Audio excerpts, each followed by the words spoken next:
Syedalun pedangdut sekaligus Kepala Desa Kedung Kumpul, Kecamatan Sukorame, Lamongan, Jawa Timur bernama Angelie Emitasari akan segera melepas masa lajangnya. Angelie Emitasari akan menikah dengan Dika Indra Haryono, pria yang juga berasal dari Lamongan pada Minggu 20 November 2022.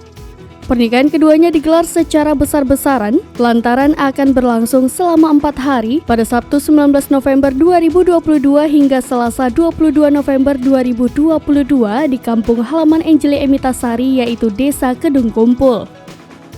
Dikutip dari Tribun News Wiki, pedangdut ini sekarang berusia 31 tahun. Sebelum menjadi kepala desa, Angelie Emitasari sudah bergelut di dunia tarik suara sejak remaja. Ia memulai karirnya sebagai penyanyi pada tahun 2013 saat masih duduk di bangku SMA.